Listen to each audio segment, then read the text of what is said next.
Be seated. It's time for Talk Law Radio with Todd Marquardt. Todd Marquardt, attorney at law in Texas. If you're a millionaire or a thousandaire, Talk Law Radio is now on the air. Call in with your business law question, your elder law question, veteran aid, Medicaid, build a business to get paid. 210-308-8867. Or ask a question online at marquardtlawfirm.com. That's MARQUARDT lawfirm.com. And now it's Talk Law Radio with Todd Marquardt. Welcome to Talk Law Radio. I'm Todd Marquardt. On the radio, on podcasts live, on Facebook Live, on YouTube, on talklawradio.com. Also, 9:30 a.m. The Answer and 6:30 a.m. The Word here in San Antonio at 11 o'clock in the morning on Saturdays and 4:30 in the afternoon on Sundays on 9:30 a.m. Also in Houston on KNTH 1070 a.m. and 103.3 FM.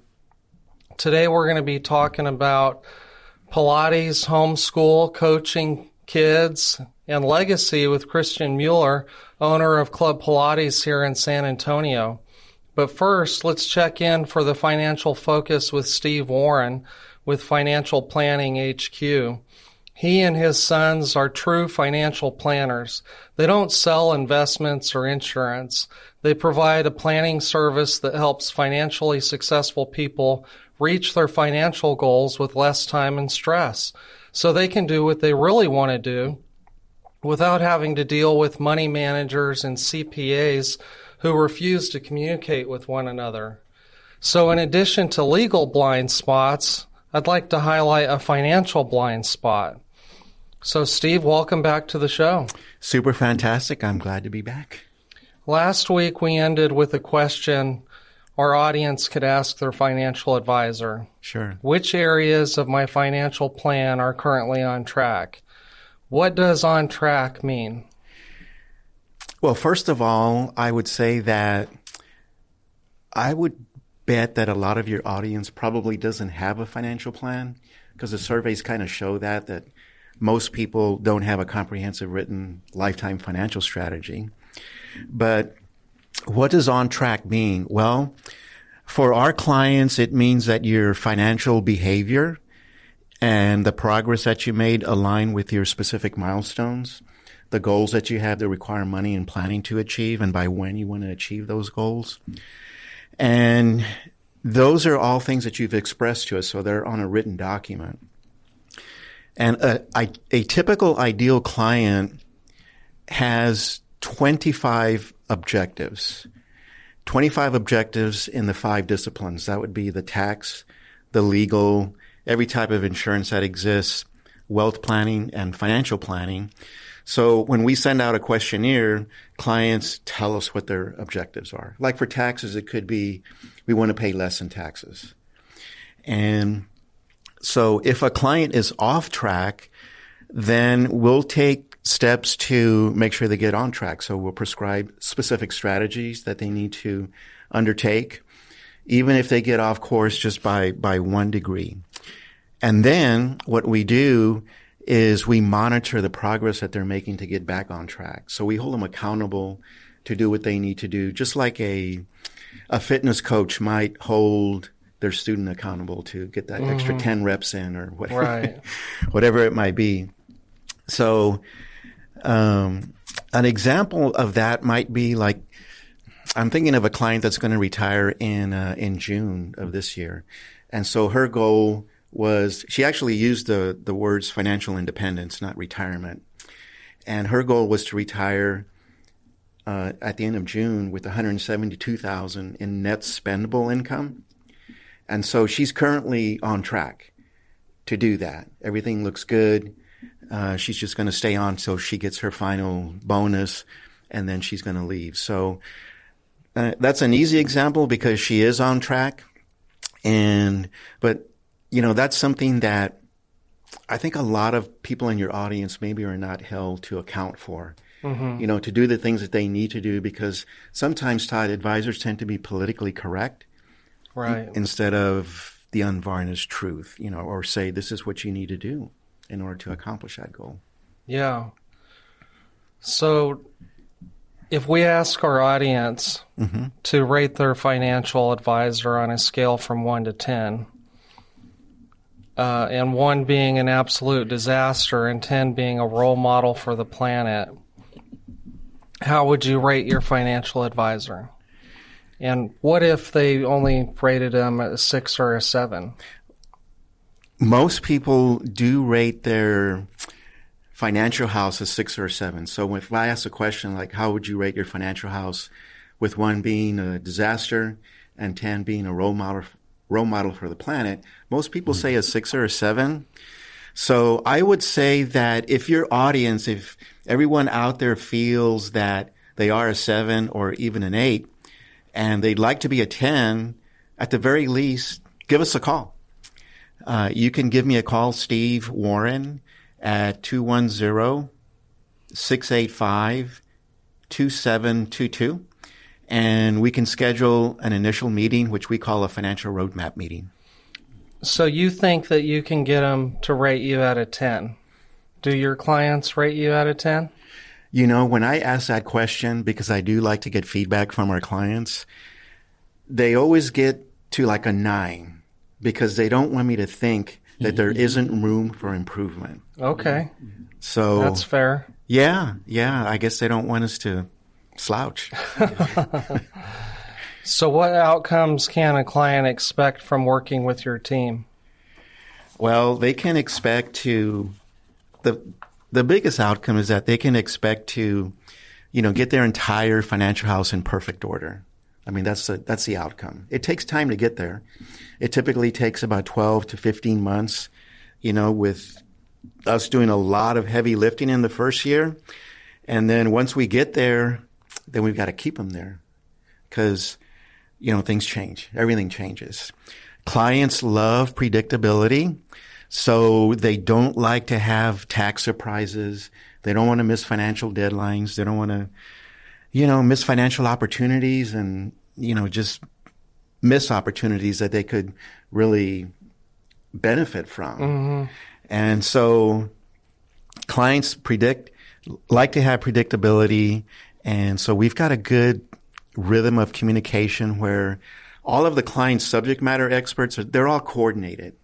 So their CPA, their attorney, their financial planner, wealth management, all that is coordinated. Everything's on the same page because, as I mentioned earlier, the objectives and what we call a live action plan, by the way, the things that they need to do in order to achieve their goals, all of their subject matter experts have that information. So they know. And everybody is on the same page.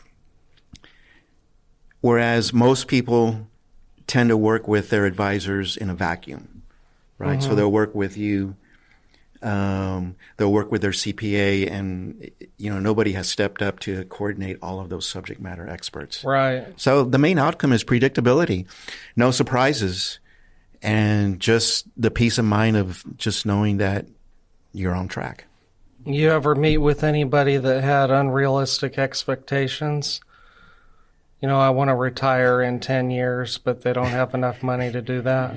Yeah, I run into that before, and run into, performance issues, expectations that we perform at a certain level for just one discipline, just wealth management. So the answer to that is yes, but that doesn't happen too often. Mm-hmm. And the analogy that I had thought about, your audience probably remembers, if they're old enough, the story of the 3 little pigs, where the first 2 little pigs, they built their houses made of straw and sticks and straws, right? Mm-hmm. And the other third little pig built his house made out of bricks, which took significantly more work, more effort in order to get that done. So when the big bad wolf came by and blew the houses of sticks and straws down, the other third little pig was solid. Mm-hmm. So his house was absolutely solid and nothing could bring it down, maybe not even a hurricane. So, the point is that the outcome that you can expect from working with us is to get your entire financial house in perfect order. What should our audience know about the first meeting with you? The first meeting with us typically takes about an hour and 10 minutes. And in that meeting, I facilitate an experience where we determine, let's just say it's husband and wife. So we determine the things that are important to each of them. In essence, they're creating a shared vision. The why part is what we're addressing. Goals that require money and planning to achieve, and then a perspective of where they're at currently. So that all gets put on a document. So this is an example of a financial roadmap. And to some degree, it serves as a foundation for building a plan. And a lot that's on here is, well, the things that are important to everybody are like values. Those are unique. So, Christian would have unique values. You have unique values. They're as unique as fingerprints. Mm-hmm. And so that all gets put on the financial roadmap. And if we're a good fit to work together, I'll make an offer. And if we're not, then you'll leave with value because now you've got everything in perspective and you can use it with your other financial advisors. Great. So the time hasn't been wasted, even if we don't, if we decide not to work together. Yeah. They've learned something. They have something they can use. Yeah. Do you charge for that first meeting? The initial consultation is complimentary to your audience. And then if we decide to work together, then we charge a flat fee. And we don't sell products. We don't sell financial products. For our planning clients, we don't charge them a percentage of assets under management, which I think almost all of our industries sort of like that. Yeah, right? and you've talked about that before. And if you're interested in learning about what Steve thinks about charging people for assets under management, search our YouTube channel. Just go to YouTube and click the magnifying glass. Search for Talk Law Radio, Assets Under Management. Thank you for joining us today. Sure. And if anybody in your audience would like to contact me, I'm Steve Warren, and my number is 210-685-2722. That's 210-685-2722. All right, let's take a break.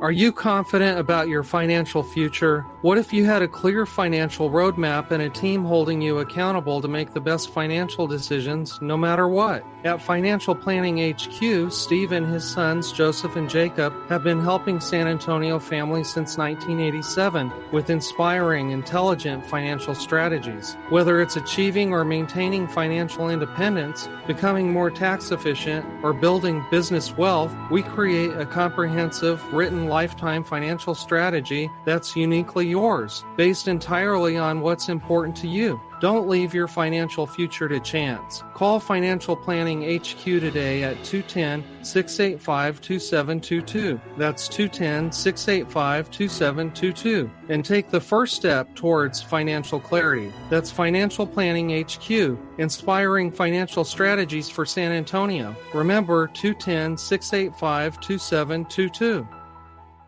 Estate planning is about love, not money. It's one of the most thoughtful things you can do for the people you care about. I'm attorney Todd Marquardt, and I help families prepare for the unexpected so they can avoid court, avoid confusion, and avoid conflict. Whether you're starting from scratch or updating an old plan, I'll walk you through it. Get started with a free consultation. Call 210-530-4278 or visit marquardtlawfirm.com. Do it before you die.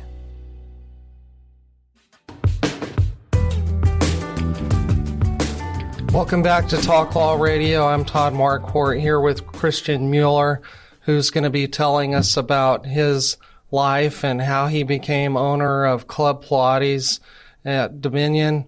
And before that, he was coaching women's basketball for 9 years, and after that, coached men's basketball for 9 years. Then you started a business. Yep. Tell us how you got from A to B. How did you go from coaching and teaching to entrepreneurship? It's a great question. when I finished up there, I was coaching high school. And so you always have your feeder system that's going to lead into your high school, your 6th grade, 7th grade, 8th grade. And I was pretty active in our feeder system. I wanted to, try to get those coaches to learn some of the fundamentals and things that were going to be successful for the high school program. And I was very fortunate that they were willing to do that because they were part of the private school system that we were in.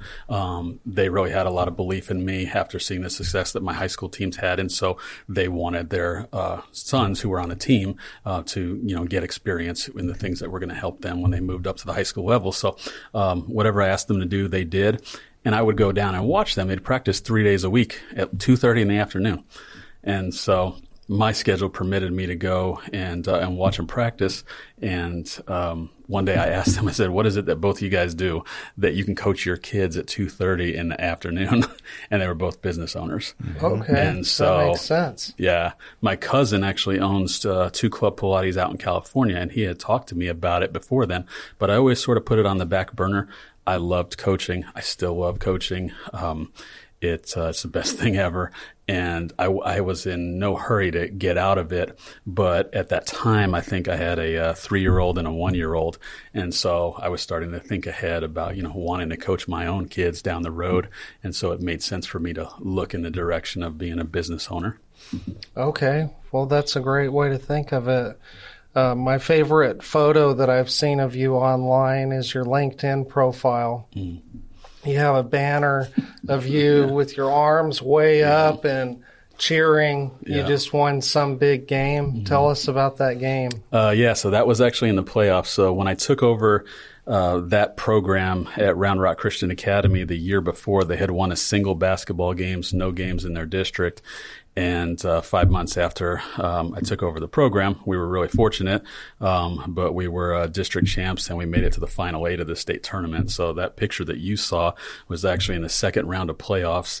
And we were down 16 points with 5 minutes and 50 seconds to go and came back and won. Awesome. And so where you see my hands go up was actually when we got fouled with about a second left on the clock. And I knew at that point we were going to win. So awesome. Yeah. That's cool. That's a great story.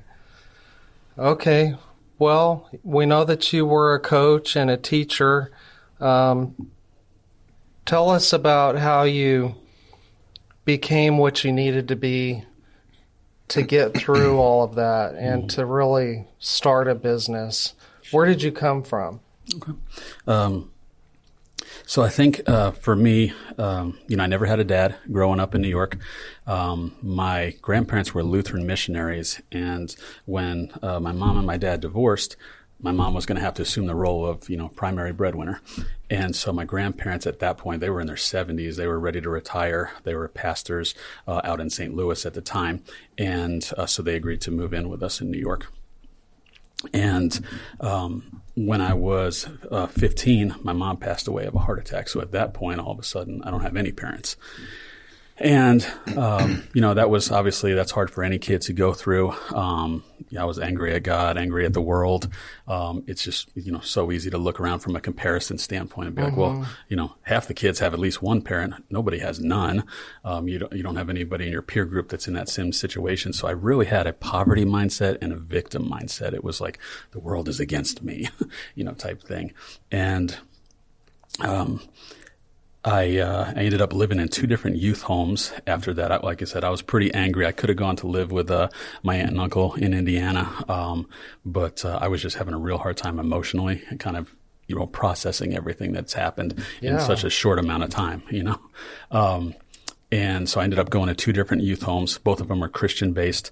They ended up, while they were very challenging, it ended up being a blessing. And when I was at the second youth home, we went to a public school there, and I played basketball. And I was a sophomore at the time. I actually got, through foolishness, I got expelled at one point. I got suspended at another point.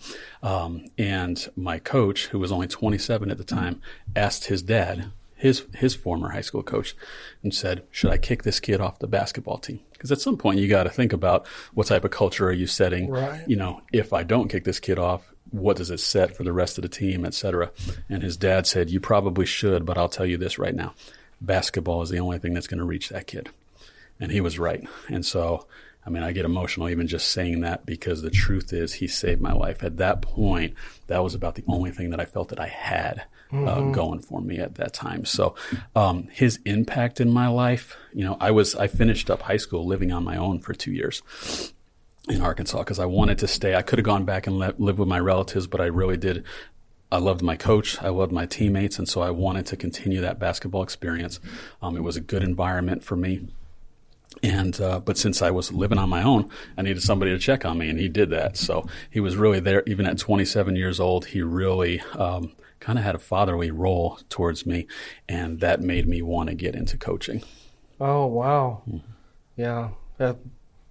Sure, that was hard for you as a child. I mean, it's hard for children that have two parents to make good decisions, but I'm glad that all turned out for you. And so you became a teacher. What was your background? What was your degree in?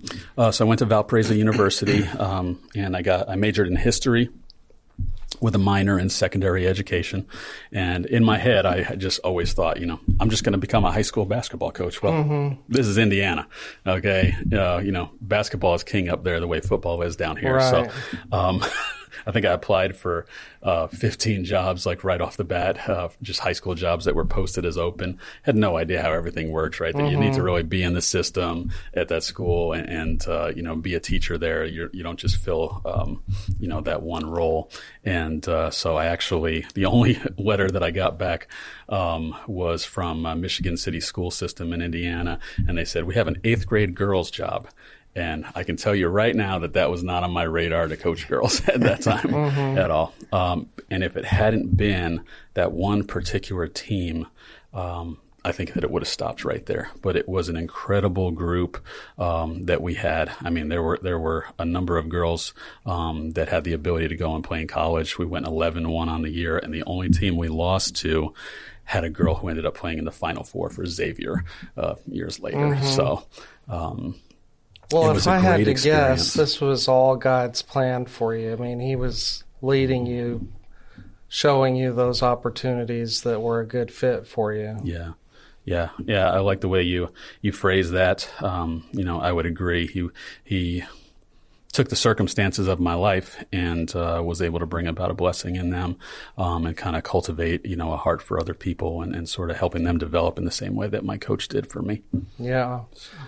Well, when I was preparing for our conversation today, knowing that Pilates is your main thing right now, I was searching for how does Pilates interact with the law? You know what I happened to find? Well, there's a certain guy named Pilates, Joseph Pilates, that came up with the workout methods. Can you kind of describe that? And then I'll tell you how it ties in with the law. Okay, sure. So from my understanding, when I started, researching it back in the day, Joseph Pilates was basically acting as a nurse during World War I. And obviously the, human tragedy during that time and, all of the different illnesses and things that were happening to all the soldiers back then, because it was so much more hand-to-hand combat than it is today with just, missiles and drones and things. But he had to witness so many of these people in the hospital. And, he saw how long they were sitting in the beds, and he understood that their muscles were going to atrophy and they weren't getting to move at all. So he started pulling out some of the springs that were in the mattresses and then rigging up devices where, they'd get some type of movement, whether they were doing this, doing that, just anything to get the body moving. And I think it all spiraled from there and became what he called contrology, and this whole Pilates system. So all, spring-based and that sort of thing. Okay. So it was sort of a proprietary thing that he developed. And over time, other people started adopting those methods of working out, and occasionally somebody would put Mr. Pilates' photograph on their website and sort of claim that as their trademark, and so there's trademark infringement law, copyright infringement law. there's some big cases there. But you don't have to worry about that. Are you part of some type of franchise? Mm-hmm. Yeah, absolutely. Not having much business experience myself, like I said, I did 18 years in coaching. Didn't know at all how that would translate, but I certainly had a lot of trepidation about jumping off into some other foray without any experience. And so I knew if I was going to do this initially, I wanted to be with a franchise. I was a basketball coach. We have a playbook. You give it to everybody so they have it in front of you, and they can work on things, learn them over time. I was looking for the same thing. I was looking for a franchise to basically give me the playbook.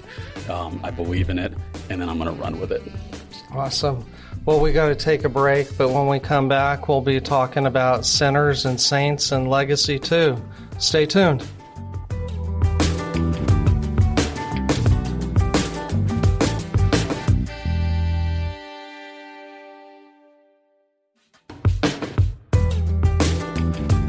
In the beginning, God had one law: don't eat from the fruit of that tree. Then he gave Moses the 10 Commandments.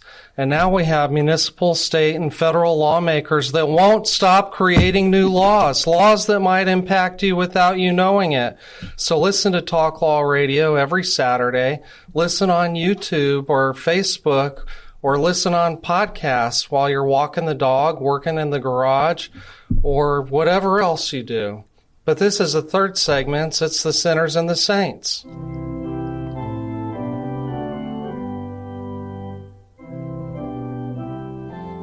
Okay, so I like to talk about sinners and saints because Martin Luther, the famous theologian from 1517, nailed his, 99 Theses? 95 Theses on the church house door. And I like to talk about sinners and saints because he said we're all sinners. We're born sinners, but because of Jesus' death and resurrection, we're absolved.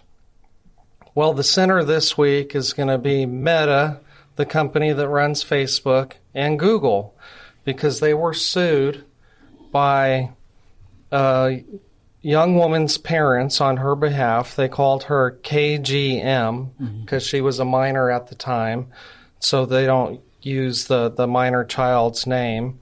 It's taken some time for the case to come to trial and for the jury to make a decision. But the reason for the lawsuit was that Instagram and YouTube caused her to be addicted to those apps. And by watching Instagram Reels and YouTube videos for 16 hours a day, it caused her to have mental health issues. And so some of these in the lawsuit that she claimed was anxiety, social phobia, depression, suicidal thoughts, body dysmorphia and body image issues, sleep disruption, and behavioral harms. So I wanted to talk to you about this because you were a teacher and a coach for 18 years. Was this period of time when those apps were popular? As you were describing that, what comes to mind is that the job for teachers has become increasingly difficult over the last 15 years. And I would say it started even before, the social media and things like that with video games and stuff. But it's so stimulating from a sensory standpoint in exactly the same way as scrolling does. It causes, dopamine hits or whatever to the chemicals in your brain. And that's the addictive part. That just makes you want to do it over and over again. That to sit through any type of, classical class or, normal high school setting is increasingly difficult for children and therefore increasingly difficult for the teachers to hold their attention because they just can't match something that is that stimulating. So what she said is that they did this on purpose, that they engineered their apps to be addictive. And Meta and Google, they said, well, this child obviously had mental health problems before. Like there must have been some testimony that she had problems at home, and so they didn't cause this. In fact, that they were her coping mechanism. Sure. Well, the jury in Los Angeles didn't buy that, and they ruled that Meta and Google would have to pay something like $3 million total, which is really just a drop in the bucket for them. Mm-hmm. But, there could be more lawsuits following, that model, people that just want money, saying that their kids didn't turn out the way that they should have because of those apps. Mm-hmm. Did you see any of these severe symptoms from your students and wonder, well, it's got to be their phone? I never particularly thought that it had to be their phone. I definitely think over the course, because again, I started with high school, then I for about 2 years, then I went to college for the 9, and then I finished up in high school at the end. And from the time that I started to the time that I ended, what had increased so much were the kids who needed a lot more help, individual education plans and things like that. And so whether this was a contributing factor, I don't know, but certainly it can't help. I can tell you that, while they were in school, I'm in the back of the classroom one day, and I'm going through the lesson with the kids and talking, and the kids have their Chromebooks open in front of them. And I'm looking at the screen, and it's the digits are typing, but the kid doesn't even have his hands on the computer. And I'm like, what is going on right now? And he said, we're sharing notes. So somebody else in the class has taken, this section of class, they're writing the notes. And I'm thinking, I don't really think this is the most beneficial thing for you that someone else is, doing this. You're really entrusting, somebody else at this point. And I think that's probably, we are really entrusting the lives of our kids right now to these apps and the phones and things like that. I know for my wife and I, it is a big emphasis to really minimize their time on tablets and phones for exactly these reasons. The anxiety, the comparison stuff, and just what's really disturbing about it is you may have them on there to watch, a Christian video or something that you think is good, but you can't control the advertisements and the other things that are going to pop up during that time. Right. So, yeah. So you being a public school teacher, private school teacher, did you do private school also? I did both public and private for high school. And so what have you chosen for your kids? That's a great question. So we're definitely doing the homeschool route. I had a really good experience as a teacher and basketball coach at Round Rock Christian Academy. And when we were living there, certainly, I always felt that as my kids got old enough to go to school, they just ride to school with me and they would attend at the same place where I was teaching. But as life would have it, we opened the Pilates business. And so we ended up moving. But we've definitely chosen the homeschool route. And a huge reason for that is just kind of our observances on how the school system is going and the influences. And so we want to play a primary role in the formative years for our children. And so my wife does a great job homeschooling them. There's so many resources out there to help parents nowadays. It's not nearly as hard as we thought. And I will say this, I really thought my wife would give this up after a year or two, but she loves it. I was just going to say that my wife and I didn't even give it a thought to homeschool. You really have to have the heart of a teacher, and she would admit she does not. When our children were about 18 months old, they just started tearing up the house. And so we needed them to go somewhere for a period of time just so that, spills on the carpet and holes in the wall and all that type of stuff would be minimized. But we've really had a great experience with private school at Shepherd of the Hills. And, the Supreme Court said that you couldn't have prayer in schools because minds are so impressionable, in the younger ages. Well, that's exactly why I wanted them in a Lutheran school. So there's some law on this now. Over the years, I would have friends, that were going to Lutheran high school that would want to go to certain universities, to expand their opportunities, really good schools. And they were facing barriers because they didn't have, the state test they didn't graduate from public high school. There's discrimination against homeschool children. Yeah. And so there's a law proposed that would make a graduation from homeschool the same as graduation from a Texas public high school. Have you heard about that? No, actually, I haven't heard much about that. I know that actually one of the schools where I was a basketball coach was Bryan College in Dayton, Tennessee. And I think, if I remember the statistic correctly, about a third of all of their students, this was a smaller college, but about a third of all their students were homeschooled. And so, statistics actually show the homeschool kids do really well on the assessment tests and things like that. And so I honestly haven't dug into what you were just referring to, but I just assumed because my wife is so good about researching that type of thing that they're able to, get kind of the necessary, paperwork that they need to go into college if that's the path that they're going to go. Yeah, but colleges and universities should not be discriminating against homeschool students. Yeah, no, absolutely. Before we take a break and talk about your legacy, I wanted to hear a couple of lessons that you've learned in business. What can you tell people out there? Definitely don't do this. That's a great question. Because you've been in other businesses, you've had various experiences. Pilates is just your favorite right now, and in fact, you've got one location near the Dominion. You're opening up another one in Bernie. Yeah. What lessons have you learned in that process? Well, I'll give you a good one here. So we're opening up the second Pilates studio, but when COVID happened, nobody really knew how to react, right? People were telling us this is going to be the rest of your life. You'll go through seasons where it's not spreading very much, and then you go through seasons where it's going to be social distancing and masking. And so I kind of, I bought into it out of fear and things like that. We didn't know. At the time, we were shut down for 2 months. So we didn't know how this whole thing was going to play out.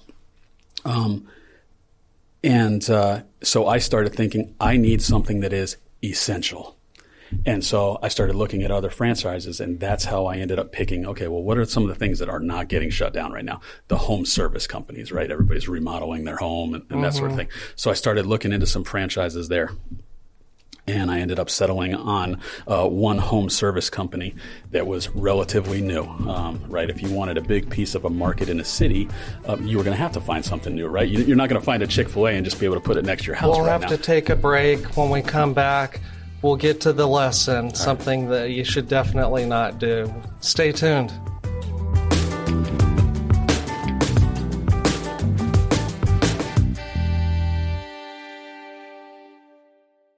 Are you 100% confident that no matter what happens in the financial markets, economy, or world events, you will achieve your financial goals? If not, we have a process to get your financial house in perfect order and keep it that way forever. Your financial future shouldn't be a guessing game. Planning, advice, organization, and accountability are deliverables you should expect. For over 35 years, Financial Planning HQ has been San Antonio's trusted partner for comprehensive written lifetime financial strategies. Steve and his team, including sons Joseph and Jacob, don't believe in a one-size-fits-all approach. Instead, they create a personalized financial roadmap for you based on what's important to you. As an independent registered investment advisor, they're not tied to any big corporation's products. They work for you, creating inspiring, intelligent financial strategies that put your interests first. Call Financial Planning HQ at 210-685-2722. That's 210-685-2722.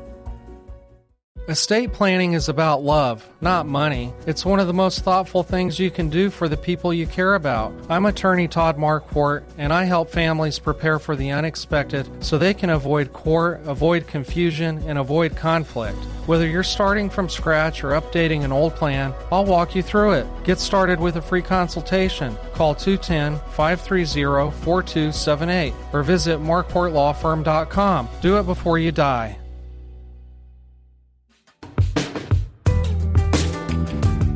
Welcome back to Talk Law Radio. I'm Todd Marquardt here with Christian Mueller, who coached women's and men's basketball for 18 years, taught some high school, and now runs Club Pilates here in San Antonio and is opening up a location in Bernie soon.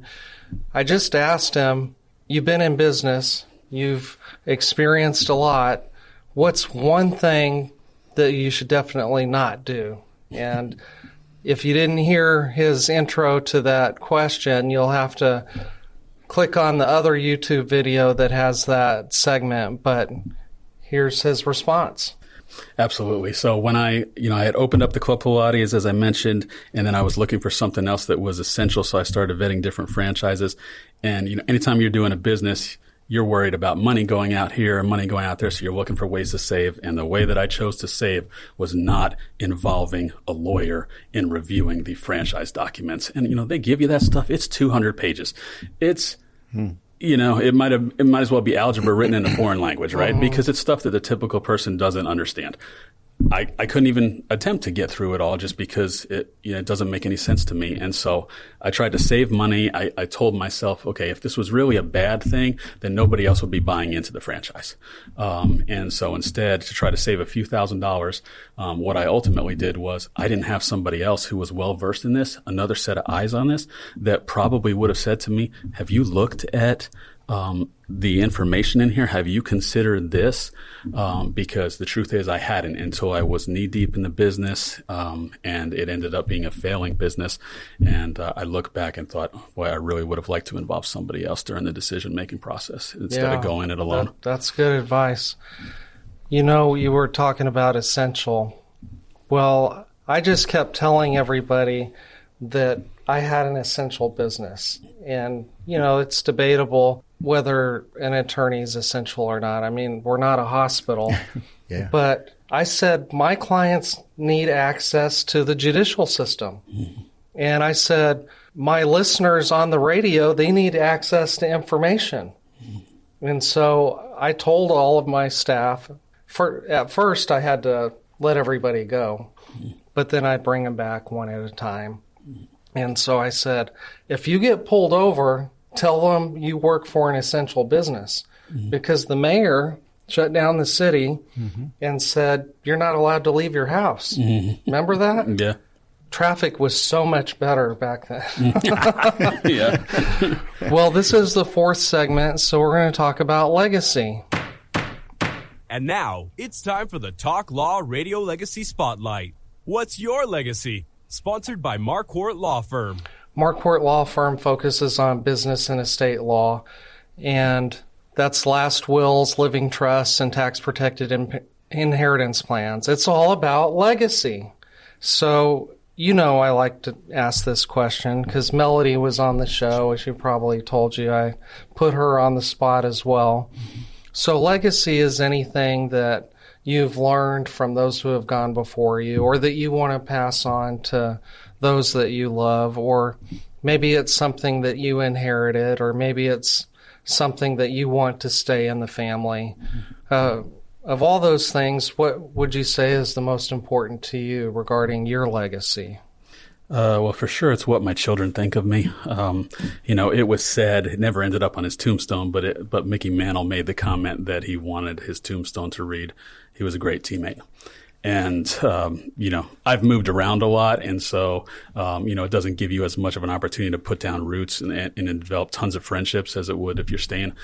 But to me, the most important thing is obviously my wife and my kids and what they think of me. That's great. And so what do you want them to think about you? What do you want them to remember? Yeah. From a values standpoint, I try to be extremely transparent with them about my mistakes and my transformation growing up. I talk to them a lot about, how I had a poverty mindset before I met my wife, a scarcity mentality and things like that, and how much I've changed in the process. And so whenever I recognize those things coming up with them, kids have a great sense of, that's not fair, right? Especially when you have siblings, right? You want the same thing. and the 6-year-old wants to do the same thing the 10-year-old gets to do. Right. And so, they have all sorts of excuses that'll come up. And whenever I think that there's a moment where they're acting with like a poverty or a victim mentality, we're quick to talk about it. And the number one thing that I say to them is 3 words: I am responsible. And so I would hope that what I'm teaching them is that a really proactive mindset and just this attitude, I am responsible. If my son is complaining about his playing time in baseball, I say 3 words, and he has to say, I am responsible. Because I realized that all that time when I was a victim, and I thought that, the responsibleness, the reasons for whatever was happening right now was out there. I was giving away all my power at that time to make any type of change. And once I started changing those mindsets up here, things really started to improve for me. Where did you learn this? I mean, this isn't taught in schools. Yeah. Actually, the first person, that I learned it from was my wife. I was actually on an early date with her. And I can't remember, we were watching a video or something, and it was somebody on like America's Got Talent. And, she said, that's remarkable. And my comment was, it works great for somebody that has nepotism going for them or something like that. And she looked at me and said, I don't believe in that at all. I think you can be anything that you put your mind to. And she turned around and walked away from me. And I was kind of like, wow. Okay, she's pretty direct with me right there. But as I watched her and the success that she was having, she's in a sales role.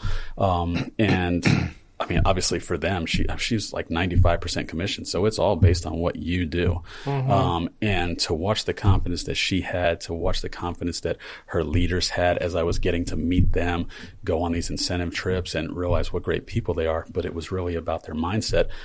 I just wanted what they had more and more. So I talked to them a lot, and then I started reading books. And her mentor, who's now the senior vice president of the company, he would talk about that all the time. Take 100% responsibility. I love that. Yeah, and that's great to teach the kids. Now, part of your introduction to Pilates was a cousin. Yes. But you've grown to really have a mission there for the people that are working out. Tell us about that and how that fits into your legacy. Absolutely. For me, obviously, the most defining moment in my life was losing my mom at 15. Most kids don't go through that at that time. They go through it a lot later. And as painful as it was, the further you get from the experience, the more the pain dissipates, right? You cope, you learn to grow. You don't think about that person every day. But then all of a sudden you have kids again, and now you're reading a book. They're sitting on your lap before bed. You're reading 10 Little Fingers, 10 Little Toes, or some children's book, and they mention Nana or Grandma and Grandpa. And then all of a sudden it hits you again. You're never going to get to meet Grandma and Grandpa, or because they passed away. And it kind of tears the wound open. And so I realize as I walk through my Pilates studio all the time, and I see people who are, I think our oldest member right now is 86, and she's done 800 classes. And one of my other members there, she's 73. She has now done classes 3 days a week religiously for the last 5 years. And she talked about how she can get on the floor and play with her 1-year-old grandson. All right. And that's my mission, is I want to help people age as gracefully as possible so they can make as many memories with their children and grandchildren as possible. Yeah, that's really powerful. Thank you for sharing that. Yeah, I understand. So, but the older generation isn't your only demographic that you serve. Tell us who usually shows up, who gets a lot out of this. So, who would you like to come try out Pilates for the first time? Yeah, we have members as young as 16 years old. Their parents sign them up sometime, and so they start at 16. They go till about 87 right now, and so we have a good number that are 20 to 30, another good number 30 to 40. But our biggest bulk is definitely the 40 to 60 category, and so I think probably the number one thing about Pilates is it's low impact. I worked out a lot differently when I was in my 20s, and I was working at a college and things like that back then than I could now. I don't think everybody can continue doing CrossFit, their entire life. At some point, the impact starts to add up. It hurts your knees, hurts your back, shoulders, rotator cuffs, etc. And so Pilates is just such a safe exercise, and it's low impact that we say Pilates is for everybody, and you can literally do it from, I have my son do it because he works on rotational strength since he's a hitter in baseball. but you can literally do it from about 10 years old on up through, the end of your life. And is there anything that you can offer, a one-time class, a discount? Sure. How can we get these people to try it? Absolutely. Well, we always have a free intro class for anybody who's interested. I'll be able to give you a link if you want to post it later, and they can just put in their information, and we'll give them a call, get them signed up for one of those.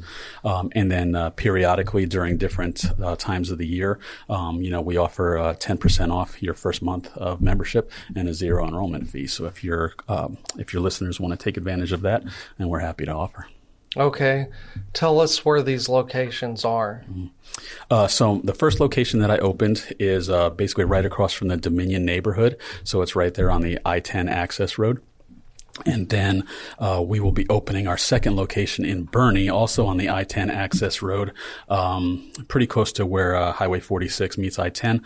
And that's going to be opening on May 14th. Awesome. Look forward to it. Is there anything else you want people to know about Club Pilates, your life, homeschooling, coaching men and women? Well, this is one of the things that I talk to my staff about is most of the people that are going to give us a call, they've just gone through a season where they haven't been working out. And that season could be many years, right? And so there's going to be some trepidation about getting back into it. We're going to be there to come alongside them during that. And one of the things that we try to encourage folks is, a lot of times they'll have the objection, well, it's not going to work with my schedule, or it's not going to work for this reason or that reason. And, I tell them, if you fight for your limitations, you get to keep them. But if you look for possibilities, you're going to find them. And so that's our goal, is to get as many people as possible doing Pilates, experiencing the benefit of movement so that they can age as gracefully as possible. Thank you so much for being on the show. Thank you, Todd. We'll talk to you later.